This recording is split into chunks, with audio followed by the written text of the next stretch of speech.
तो आज की क्लास में क्लास 10 का PYQ previous year question paper जो 2024 में पूछा गया था, हमें 2024 का पीवाईक्यू देखने की क्यों आवश्यकता है? क्योंकि जब तक आप क्वेश्चन पेपर नहीं देखेंगे तब तक 2025 के एग्जामिनेशन को आप कैसे प्रिपरेशन करेंगे। लेकिन क्वेश्चन का पैटर्न भी हमें देखने की आवश्यकता है। तो देखते हैं 2024 में क्या क्या पूछा गया था। Annual examination 2024 class 10 subject English, क्योंकि आपको पता है विवेक सर इंग्लिश ही पढ़ाते हैं, तो ऐसे ही स्थिति में इंग्लिश का पहले पीवाईक्यू देख लेते हैं। और भी सब्जेक्ट का पीवाईक्यू देखेंगे, जैसे कि आपका साइंस है, हिस्ट्री है, मैथमेटिक्स है, या और भी जो भी सब्जेक्ट होंगे उसको देख लेंगे, ठीक है ना। अब यहाँ पे देखिए, सबसे पहले आपको read the passage given below carefully and choose the correct. देखिए यहाँ पे मिस टाइप ऑफ एरर है, तो choose the correct option to answer the question. सबसे पहले जैसे ही आप जाएंगे एग्जामिनेशन हॉल में तो सबसे पहले एक पैसेज मिलेगा, और पैसेज का जो प्रैक्टिस है वो आप कितनों बार किए होंगे, लेकिन आपको प्रेजेंस ऑफ माइंड वहीं पे लगाना होगा क्लासरूम में। जैसे कि यहाँ पे क्वेश्चन है पैसेज वाला, जिसमें कि good health is the most important things in our life ना। आप इस पैसेज को थोड़ा आप लोग रीड कीजिए तो जल्दी समझ में आएगा। आप लोग जल्दी से रीड कर लीजिए क्या दिया हुआ है। देखिए इसको डील कर देते हैं। Good health is the most important things in our life. हमारे जीवन में अच्छी स्वास्थ्य का होना ना कितना इंपॉर्टेंट है, उस पे टॉपिक है। Good health is the most important things in our life. Wealth और education is of little use to a person suffering from ill health ना। अगर आप बीमार पड़ जाते हैं तो ऐसे में आप क्या करते हैं, बिल्कुल कम ही यूज कर पाते हैं वेल्थ यानी धन को, या कोई ऐसी शिक्षा हो ना। तो सबसे पहले आपको किसकी आवश्यकता है? गुड हेल्थ यानी अच्छा स्वास्थ्य, ठीक है ना। अब यहाँ पे देखेंगे, is of little use to a person suffering from ill health, so it can be said that health is wealth. इसीलिए कहा गया है कि स्वास्थ्य ही धन है ना। ये कोटेशन बिल्कुल आपके लिए इंपॉर्टेंट है। हेल्थ इज वेल्थ, इसका मतलब क्या होता है? स्वास्थ्य ही धन है। अब उसके साथ A sick person always feels uncomfortable. एक बीमार व्यक्ति बिल्कुल अपने आप को अनकंफर्टेबल महसूस करता है। Such a person can never be enlightened in life. और वैसे में वो व्यक्ति अपने जीवन में कुछ भी नहीं कर पाता है। Instead of becoming an asset, he becomes a liability to his family. जिसमें कि अपने परिवार को भी वो बिल्कुल तंग करके रखता है। अगर आप बिल्कुल अस्वस्थ होते हैं, आप बीमार होते हैं, तो केवल आप ही तंग नहीं होते, आपके घर परिवार वाले भी तंग हो जाते हैं। इस प्रकार से liability to his family and even society, और साथ ही साथ आपके जो समाज में होंगे। Again a diseased body makes the mind sick, और इसमें क्या होता है कि आपके बीमार से यानी आपके बॉडी बिल्कुल ही कमजोर हो जाते हैं। एक person is always suffering from various disease. अगर कोई भी व्यक्ति अगर बहुत सारे बीमारी से ग्रसित होते हैं या सफरिंग करते हैं, ही लॉसेस हिज क्या है, चीरफुलनेस, वो अपने खुशियों को बिल्कुल समाप्त कर बैठते हैं। एंड बिकम्स इरिटेबल, और अपने आप को इरिटेबल महसूस करते हैं। Irritable, fearful and timid. और टाइमिड में तो जानते होंगे आप लोग, डरपोक होता है। A person should maintain good health to enjoy life. एक पर्सन को अपने अच्छे स्वास्थ्य को मेंटेन जब होता है तो वो अपने लाइफ में क्या करते हैं, एंजॉय करते हैं। And make the best of it, और उसे अच्छा बनाने का प्रयास करते हैं। And stay physical healthy, he should eat nutritious food and do exercise। और ऐसे स्थिति में आपको एक्सरसाइज करने की आवश्यकता होती है। ये एक छोटा सा पैसेज था। पैसेज को पढ़ने के बाद आप इसके आंसर क्या करने वाले हैं, देखिएगा। पहले क्वेश्चन क्या है, what is the most important things in life. आपके जीवन में सबसे इंपॉर्टेंट थिंग्स क्या है? तो फिर से पैसेज को आप पढ़कर देखिएगा कि इंपॉर्टेंट थिंग्स क्या कहा गया है। तो फर्स्ट लाइन में देखिए, good health is the most important things in our life. इस प्रकार से आपके ऑप्शन दिए हुए हैं। फर्स्ट ऑप्शन में क्या है, वेल्थ है, सेकंड में गुड हेल्थ, और थर्ड में क्या है, फेम, और लास्ट में एजुकेशन। आंसर क्या होगा? क्या होगा? यानी ऑप्शन कौन सा? बी। चलिए नेक्स्ट क्वेश्चन पे देखते हैं। How does a sick person feel, comfortable, happy या अनकंफर्टेबल? कोई सीक पर्सन है तो कैसा महसूस करेगा? अब यहाँ पे फिर से देखिए, इस पैसेज को पढ़ने का प्रयास कीजिएगा, देखिएगा। A sick person always feels uncomfortable, कैसा महसूस करता है? अनकंफर्टेबल। तो इसके ऑप्शन कौन से होंगे? सी। नेक्स्ट क्वेश्चन की तरफ बढ़ते हैं। Why is a person suffering from ill health considered to be of little use? He is unable to contribute to society. He is unable to enjoy life. He is liability to his family. या all of these? Third का क्या होगा? हाँ, सी ही is liability ना, ये वाला होगा, क्योंकि अगर कोई व्यक्ति सिक पर्सन है तो वैसे में ही is liability to his family, उसके परिवार पे ही आधारित होता है। समझ गए? तो इसके जो ऑप्शन होंगे वो कौन से होंगे? सी। नेक्स्ट है फोर्थ नंबर में, how does a disease body affect the mind?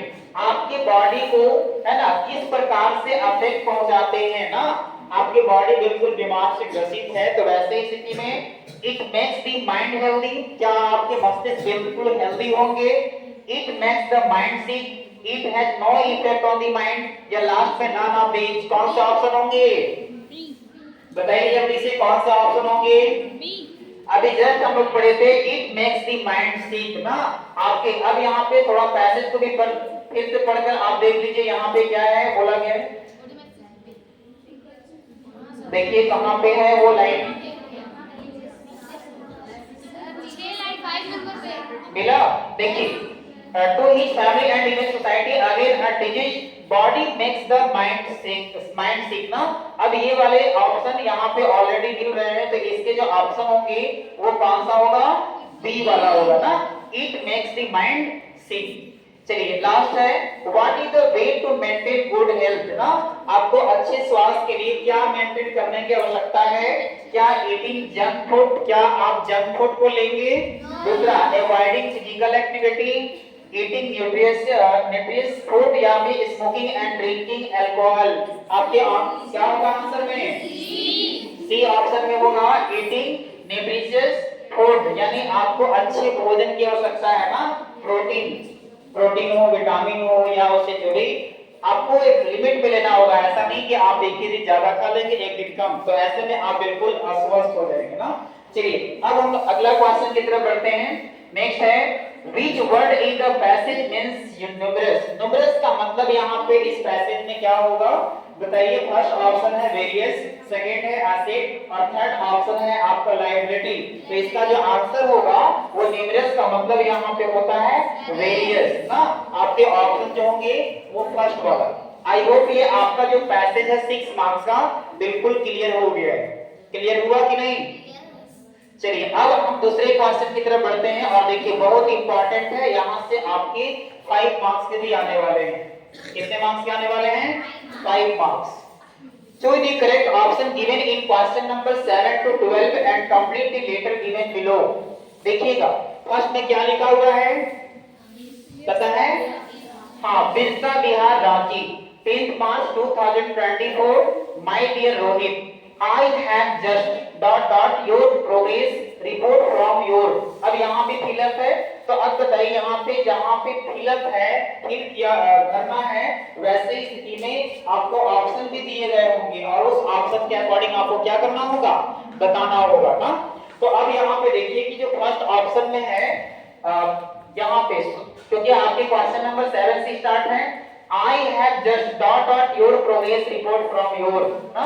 अब देखिए I have just यानी अभी तुरंत, क्या हुआ है तुरंत? तो कोई भी चीजों को प्राप्त करते हैं, लेटर पहले लिखा गया होगा, लेटर जब आपको अभी मिलेगा तो आप उसको रिसीव करेंगे या रिसीव करेंगे? रिसीव्ड ना, यानी पास्ट में चला जाएगा और आपको पता होगा I have just received, क्योंकि ये कौन सा टेंस में जा रहा है? Present perfect tense. Present perfect tense में क्या बताया गया है आपको पता है? प्रेजेंट परफेक्ट टेंस का स्ट्रक्चर होता है सब्जेक्ट प्लस हैज और have plus every plus object. तो इस टेंस के अकॉर्डिंग अगर हम बात करेंगे तो यहाँ पे आई हैव जस्ट रिसीव्ड होगा, बट आपको क्वेश्चन भी पढ़ना है और उसके अनुसार आप ऑप्शन भी देखेंगे ना। तो इसके ऑप्शन क्या होंगे उस पे बात करते हैं। देखिएगा फर्स्ट में यहाँ पे क्या है? रिसीव्ड, रिसीव्ड, रिसीव्स या रिसीविंग। अब याद रखिएगा यहाँ पे आपको स्पेलिंग भी मेंटेन बैठेगा ना। अब बताइए कि कौन से ऑप्शन सही होंगे। अब देखिएगा रिसीव्ड का स्पेलिंग पूछ लिया है। अब पता तो हुआ कि हमें subject plus has have plus V3 plus object हुआ, लेकिन यहाँ रिसीव्ड का स्पेलिंग देख लीजिएगा, इस तरह से याद कीजिएगा रिसीव। अब उसके बाद आगे क्या है IVED, इसलिए अब आपका ऑप्शन कौन सा होगा, फर्स्ट होगा ना, यानी रिसीव्ड। रिसीव इस तरह से याद कर लीजिएगा रिसीव, और उसी में आप लगाएंगे क्या IVED। याद रखिएगा, इस प्रकार से आप वर्ड को याद कर सकते हैं। क्लियर है। चलिए अब हम लोग दूसरे ऑप्शन की तरफ बढ़ते हैं। देखिएगा I have just received your progress report from your school ना।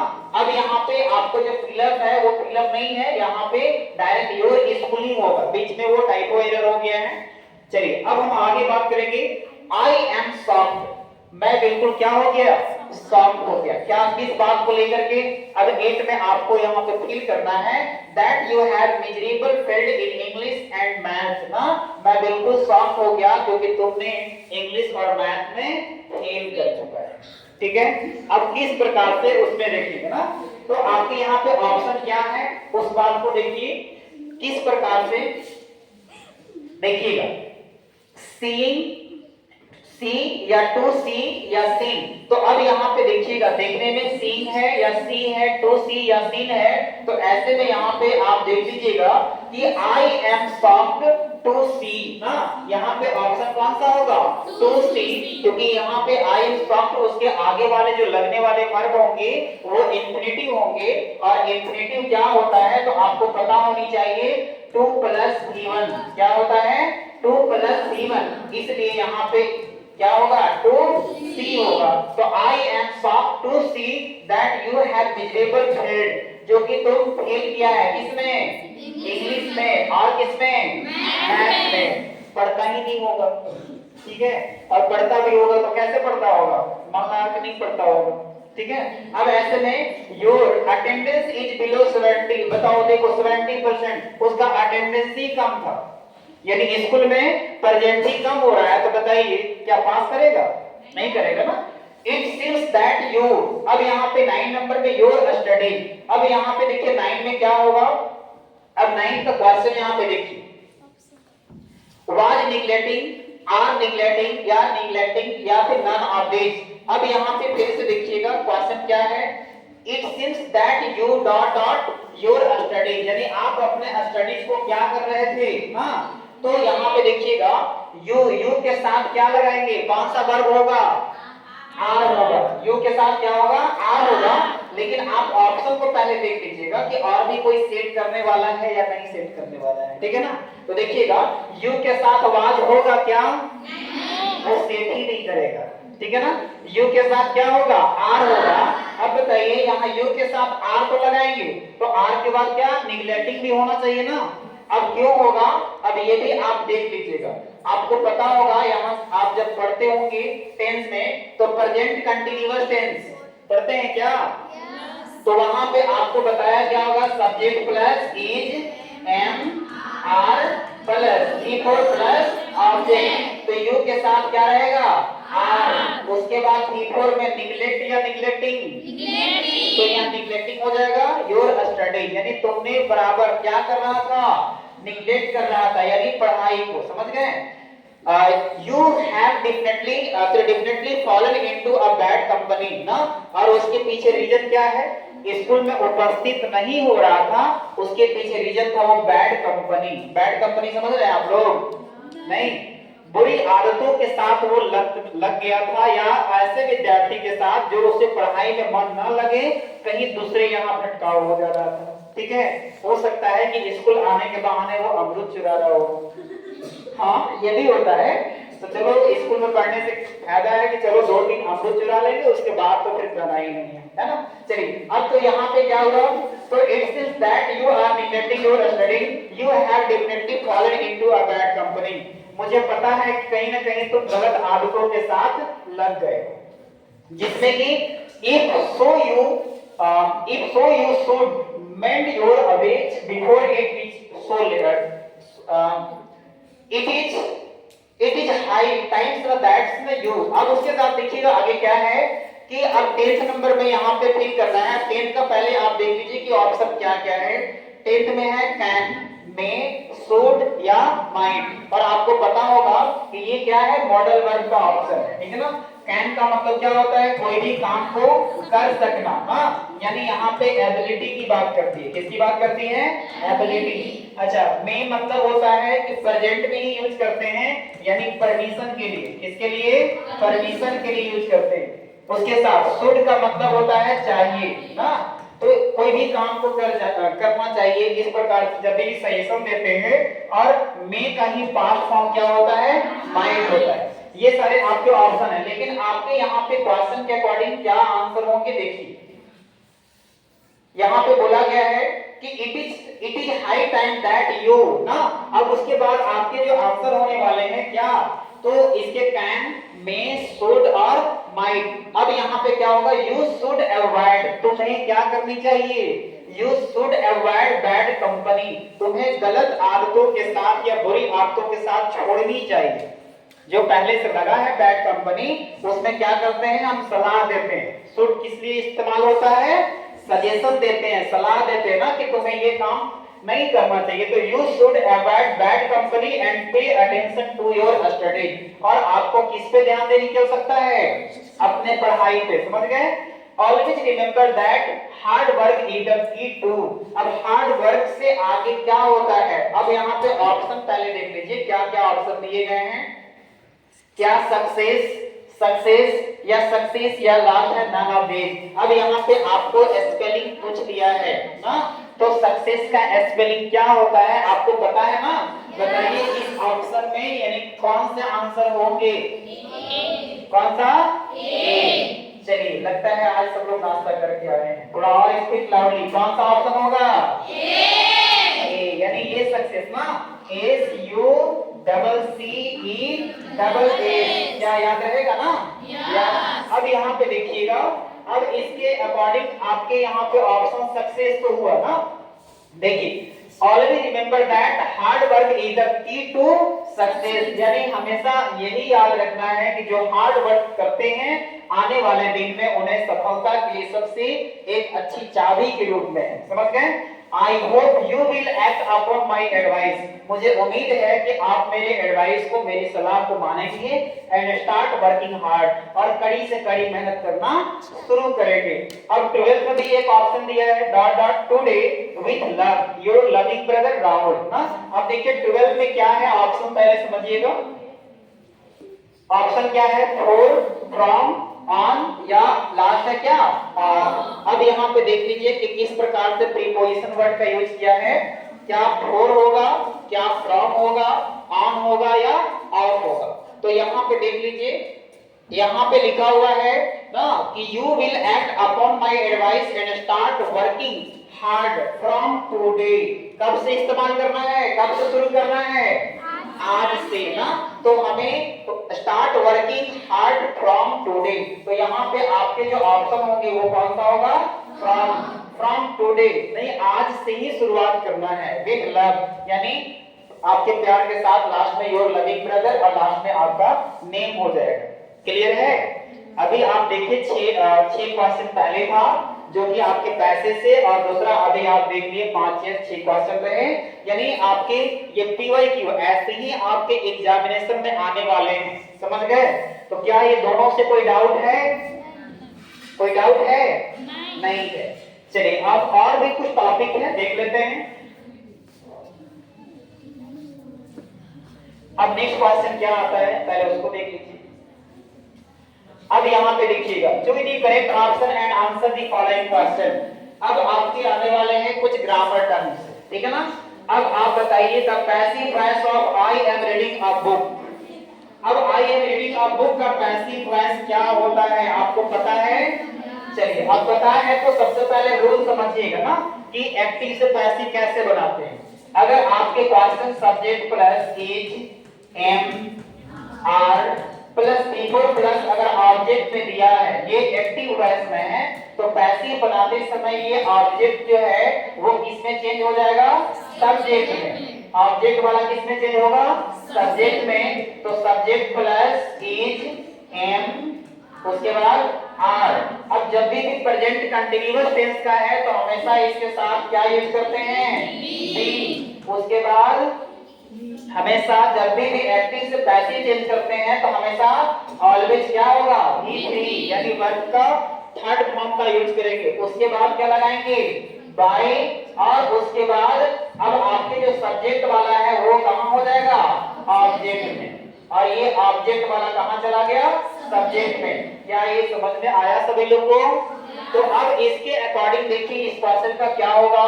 The passive voice of I am reading a book. अब इस क्वेश्चन को देखिएगा तो ये जो ए बुक है वो आपका क्या है? ऑब्जेक्ट में है। किसमें है?